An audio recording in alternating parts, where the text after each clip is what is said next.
Hi, I'm Jonathan Howard, owner of Dust Games, and today I'd like to give you a look at our latest game, Frostfall. It's a battle royale game designed specifically for the mobile platforms, and I'm going to walk through the controls, followed by a match filled with some live players. Enjoy. In Frostfall, we utilize an isometric camera with twin-stick shooter controls to provide a seamless and competitive mobile experience. So let me go ahead and walk through the controls and demonstrate how easy it is to pick up and get into the action. Like with any video game, the first thing I'd like to show you is how to move. It's as simple as tapping down with your thumb anywhere on the left side of the screen. You'll notice that the virtual joystick attaches to that spot, and I can then move and drag around as much as I'd like to move my character. Allowing this flexibility of tap anywhere you'd like provides players with a setup that works for them. So the left side of the screen is for movement, the right side is for aiming your character and works in a very similar way. I'll cover the difference between the two here in just a moment, but first I wanted to talk about your inventory and items in the game. Your inventory are these 4 slots in the bottom right hand corner and is how you interact with any of the items in the game. So how do you actually pick up items that you can use? You'll notice that there are some green, blue, and other color shapes on the ground near my character. These are items that you can pick up and use. If you have any open slot in your inventory, you can simply walk over an item and it'll pick it up for you. This allows players to build up their inventory very quickly, and for new players, it gets them into the action with no effort. Once your inventory is filled up, it's extremely simple to swap an item out for something new, and one way I can do it is by swiping up an item out of my inventory to drop it, and then walk on top of the new item, or I can walk near the item on the ground and you'll notice that these little arrows pop up. I can tap any one of those that I'd like and it'll swap the items out. Something to notice here is that the shape of the items can be different. Some of them are circles and other are hexagons. Typically, circles are going to be weapons, which you'll use the right thumbstick to control, and hexagons are abilities which can be activated directly within your inventory. Now, I'd like to give you a couple of examples of different weapons and abilities so you can see how they all work together. This first weapon is an assault rifle, which is fully automatic. And in order to shoot this, I simply just have to use the right thumbstick, just like I do the left. So I pull in a direction and it will aim and fire that way. Anything that gets in its path is going to get shot. This next one is a revolver, which is also a weapon, but it is semi-automatic, not fully automatic. So now if I pull in a direction, it will still aim for me, but in order to fire, I just release the stick.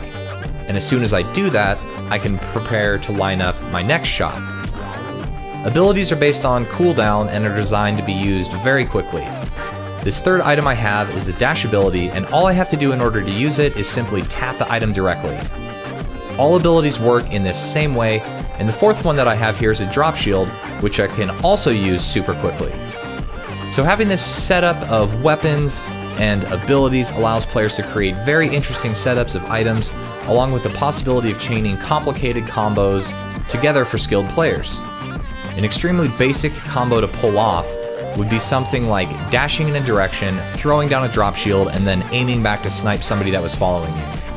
That combo is just the start of what you're going to see in this match against some live players. At the beginning of a match, every player starts with no items at all in their inventory. This leads them to start moving around and exploring the map while coming across weapon and ability items that have been randomly placed. They can choose which items that they would like to pick up that will ultimately construct a unique class that can be brought into battle against some other enemy players. Luckily, I managed to grab some solid weapons and an ability prior to getting into combat right here, because as you can see, there are several players fighting right now. And I'm just gonna go ahead and jump into the mix to try and take some of these guys out and get closer to winning the game. So I managed to laser down this first guy, which is my first kill of the game, but then I'm starting to get shot at by another player, so I retreat and take a few hits while also avoiding the boundary, which is currently represented in the game visually by this area that is collapsing in, taking all of the color with it that is on the other side of that red line. So now I've managed to circle back around, and I'm coming into battle with the other players once again, but it looks like they've already been going at it, so I'm simply throwing some rounds into the group, hoping to get a last shot in and kill one of them, but I'm gonna go ahead and back off a little bit to see if I could possibly find another weapon to help me out. But now I've seen how close the boundary really is.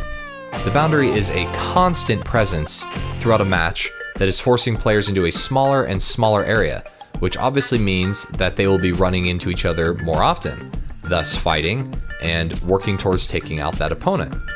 This is one of the primary game mechanics to the Battle Royale game type and is extremely important to Frostfall. It allows us to curate the exact length that a match will take, which is key in a mobile game where we are focusing on having 3 to 6 minute match times. And as you can see here, there has been a bunch going on and we're down to just the final few players, and I'm getting in some fantastic shots right here, allowing me to barely finish this guy off at the edge of my screen. But at this point, I am super weak and the boundary is just relentless. There are only 3 players left, including myself, which you can see underneath the mini-map in the top right.